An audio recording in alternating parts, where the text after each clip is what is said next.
बिस्मिल्लाहिर्रहमानिर्रहीम, अस्सलाम वालेकुम। अजीब व गरीब सूरत हाल बनी रही। पता चला कि पाकिस्तान क्रिकेट बोर्ड की तरफ से 3 अहम लोगों का इजलास हो रहा है, जिसमें मोहसिन नकवी है, रमीज़ राजा हैं और नजम सेठी। इनमें 2 साबिक चेयरमैन पीसीबी और एक मोहसिन नकवी साहब जो मौजूदा चेयरमैन पीसीबी भी हैं और एशियन क्रिकेट बोर्ड के इस वक्त सदर भी हैं। तो अब उनके दरमियान मुशावरत के बाद पता चलता है कि जी अब हम मैच खेलेंगे, बायकॉट नहीं हो रहा।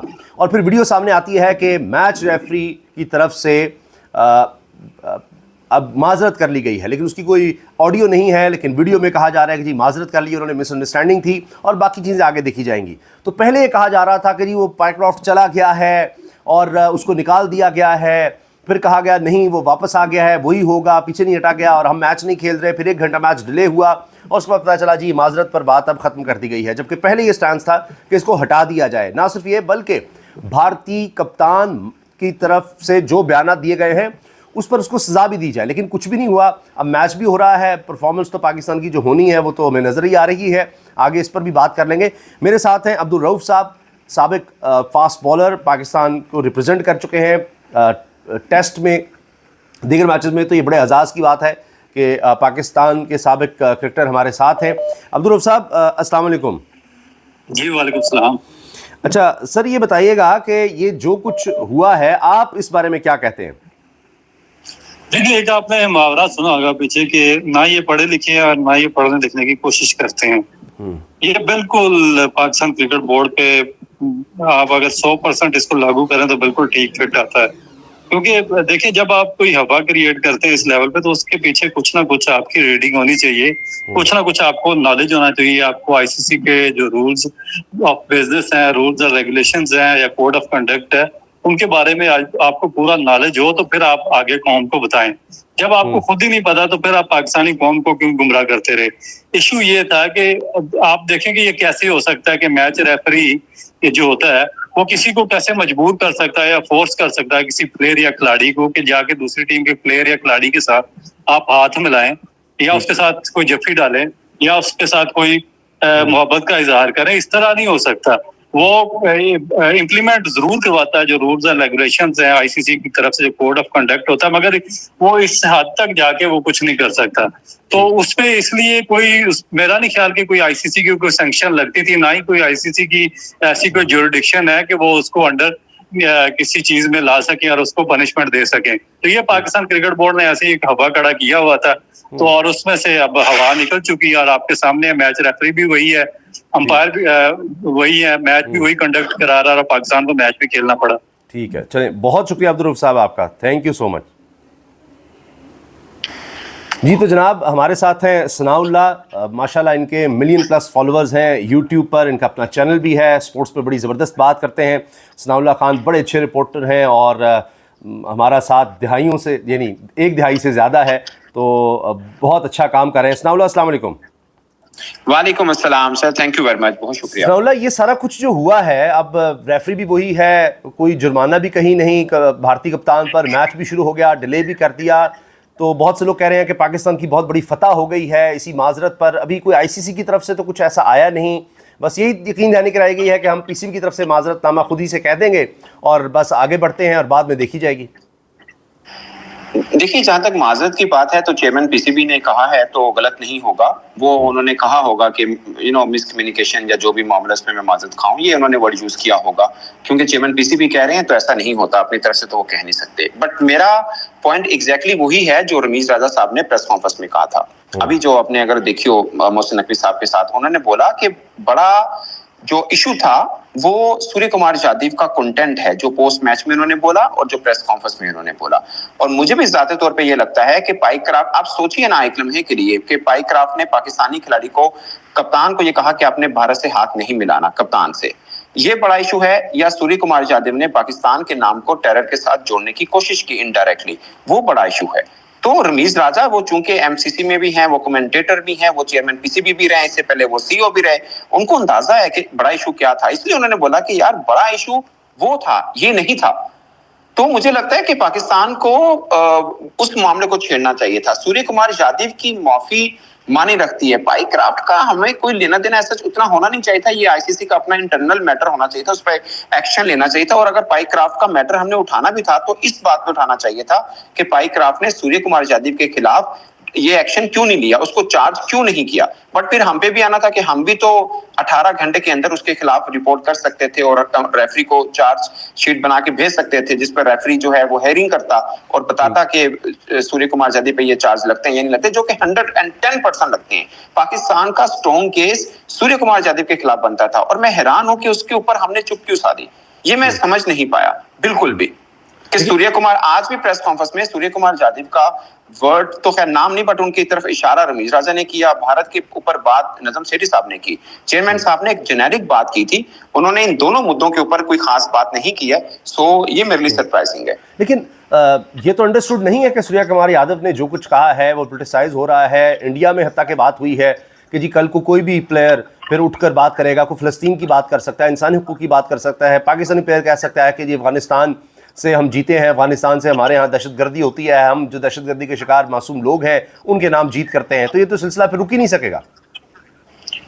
बिल्कुल बिल्कुल 100%। सर आप सोचिए एक लम्हे के लिए, अगर आपने इंडिया को हराया होता और आपका कप्तान बैठ के एग्जैक्टली वही बातें करता हमारे से रिलेटेड होकर जो उनके कप्तान ने की, मैं आपको गारंटी से कहता हूं अब तक आईसीसी में क़यामत आ चुकी होती और हमने उसको जिक्र में भी नहीं लेके आए। मुझे लगता है जी मुझे लगता है कि सूर्य कुमार यादव के खिलाफ सख्त एक्शन करवाने में पाकिस्तान क्रिकेट बोर्ड को अपना रोल अदा करना चाहिए था और मुद्दा पाई क्राफ्ट के हैंडशेक मना करने पर नहीं होना चाहिए था। सूर्य कुमार यादव की प्रेस कॉन्फ्रेंस और पोस्ट मैच सेरेमनी में जो वर्ड यूज किए गए वो, अगर उन्होंने आईसीसी से इजाजत लेके ये बोला है तब आईसीसी इसकी जिम्मेदार है, अगर इजाजत लिए बगैर बोला है तो मैच रेफरी को एक्शन लेना चाहिए था। तो हमें पाई क्राफ्ट का गिरबान इस मुद्दे पे पकड़ना चाहिए था कि आपने सूर्य कुमार यादव के खिलाफ एक्शन क्यों नहीं लिया, मगर हमने खुद ही उसकी कंप्लेन नहीं की सूर्या की, तो हम पाई क्राफ्ट को इस पे क्या कह सकते हैं। लेकिन जब ये कहा जा रहा है कि जी सब मिली भगत थी, इसकी इंक्वायरी होनी चाहिए, तो उसमें सब चीज़ें क्या सामने नहीं आ जाएगी कि पहले से सब डिसाइड है? सूर्य कुमार भी कह रहा है कि जो कुछ मैंने कहा है स्पोर्ट्समैन स्पिरिट से आगे भी कुछ चीज़ें होती हैं, तो गवर्नमेंट भी हमारे साथ है, ये सब बातें, तो ये सारा प्लान था। तो अभी तक कोई ऑफिशियली पीसीबी की तरफ से नहीं कहा गया कि हमने कोई कंप्लेंट की है या आईसीसी में हम इस मामले को लेकर जाएंगे, उठाएंगे, कि इस तरह की स्टेटमेंट्स किसी तरह भी कोई कप्तान क्या दे सकता है, नहीं दे सकता? सर मैं एग्जैक्टली 3 दिन से यही कह रहा हूँ, आज प्रेस कॉन्फ्रेंस में मैं यही ढूंढना चाह रहा था कि कहीं पे मोहसिन नकवी साहब ये जिक्र करें कि सूर्य ने जो किया वो भी हमारे मुद्दे में शामिल है। उन्होंने जेनेरिक बात की कि आईसीसी कोड ऑफ कंडक्ट की जो खिलाफवर्जी उसकी तहकीकात होनी चाहिए। अब सूर्य कुमार यादव की भी आईसीसी कोड ऑफ कंडक्ट की खिलाफवर्जी की है, मगर उन्होंने कुमार का नाम तक नहीं लिया और तीनों दिन अभी तक पाकिस्तान क्रिकेट बोर्ड की जितनी भी प्रेस रिलीज आई हैं या आपने प्रेस कॉन्फ्रेंस सुनी होगी, इसमें कहीं पर भी सूर्या या भारत की साजिश का जिक्र नहीं है। ये तो हम मीडिया में कह रहे हैं ना कि भारत की साजिश या भारत को हार, हमारा पाकिस्तान क्रिकेट बोर्ड या हमारा चेयरमैन तो दोनों लफ्ज बोल ही नहीं रहे। अब आपको लगता है होगा क्या? बैगर्स कांट बी चूजर्स, कुछ नहीं होना, जितना होना था हो गया, बस अब वो मिट्टी पाओ, कुछ अरसे बाद ये सारा कुछ इस तरह दबा दिया जाएगा और बस जो होना था हो गया?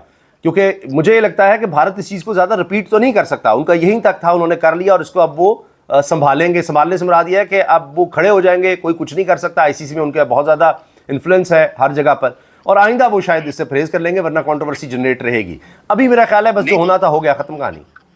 एग्जैक्टली आप किस चीज का इंतजार कर रहे हैं?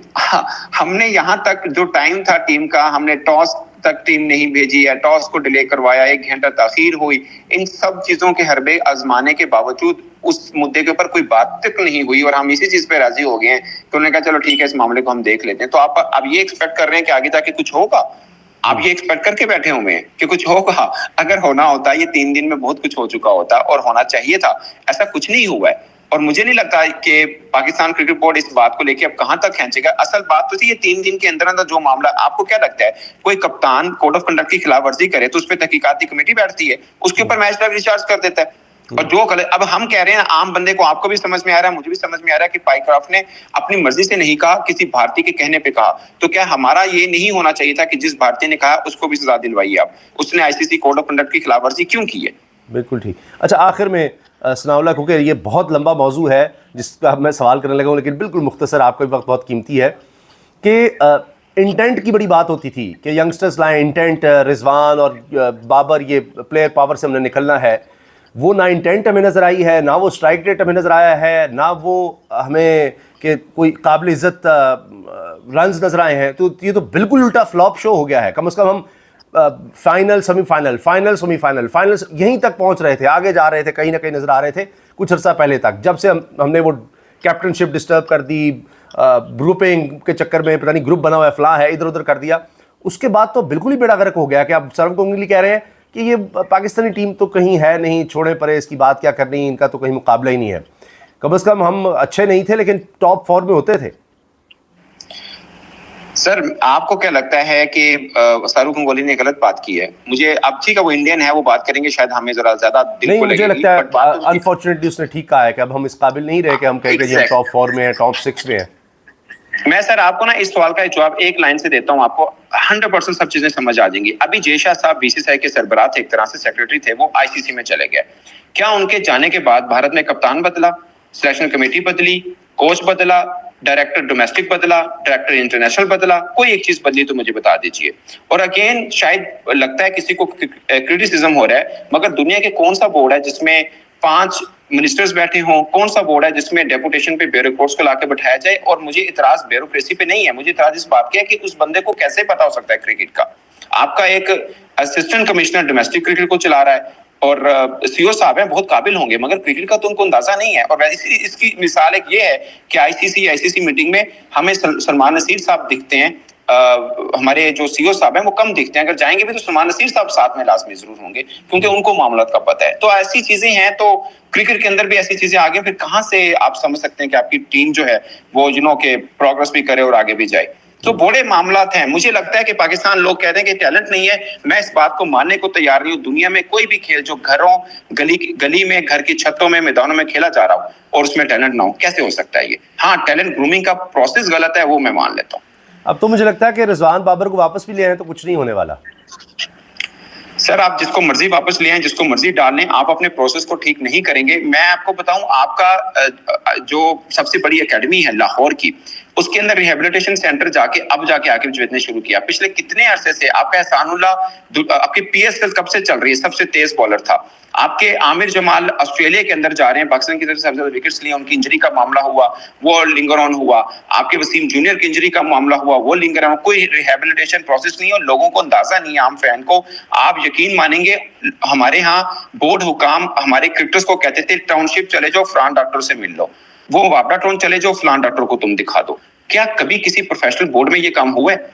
अभी आकिब जावेद दोबारा जब एकेडमी में आए हैं तो उन्होंने सब चीजों का मैनेज किया और चीजें बेहतर हुई हैं। और आई गेस कि अब इंजरी वगैरह जो क्रिकेटर्स का प्रॉब्लम सबसे बड़ा कंसर्न था, शायद वो किसी हद तक वो एड्रेस हुआ होगा, बट अभी भी बहुत से मामला थे। आपने आमिर जमाल की स्टेटमेंट देखी होगी, उन्होंने बोला कि मैं भी इंजर्ड था, मैं इंग्लैंड में था, मैंने अपनी जेब से खर्च किया, साइम को पीसीबी खर्च कर रहा है। तो आप कैसे इस चीजों को बेहतर कर सकते हैं फिर?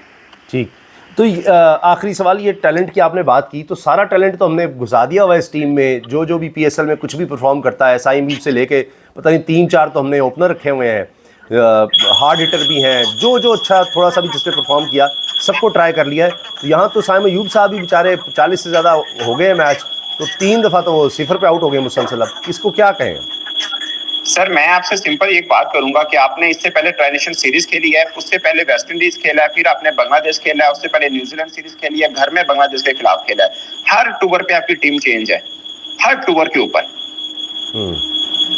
कंसिस्टेंसी नहीं है। अभी ये टीम हारी है ना, बुरी तरह से हारी है। मेरा ये मानना है 1-2 चेंज के साथ, ज्यादा नहीं, 1-2 चेंज के साथ आप इसी टीम को अच्छा कर सकते हैं अगर आप 2 साल इस पे मेहनत करें। बट होगा क्या, अगर हम एशिया कप में खुदा ना खास्ता बुरी तरह से हारेंगे, फौरन टीम चेंज हो जाएगी।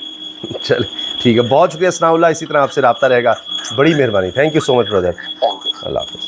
तो जनाब ये थे सनाउल्लाह जो यूएई में ही मौजूद है, वहाँ से हमें आगाह कर रहे थे कि क्या हुआ है और किस तरह से ये सारा जो सिनारियो क्रिएट हुआ, कंट्रोवर्सी जनरेट हुई, और अब वही है कि मिट्टी पाओ। तो जिसके पास ताकत है, जिसके पास लाठी है, वही यहाँ पर अपने फ़ैसले मनवा सकता है। बाकी सिर्फ आप थोड़ा बहुत एहतजाज कर लें, वो काली पट्टियाँ बांध लें, थोड़ी बहुत स्टेटमेंट्स दे दें, ये कोई अपॉलॉजी निकलवा लें, इसी पर आप खुश रहें, इसी पे आप अपनी फ़तह का जश्न मना लें, यही काफ़ी, इससे ज़्यादा नहीं हो सकता। अल्लाह हाफ़िज़।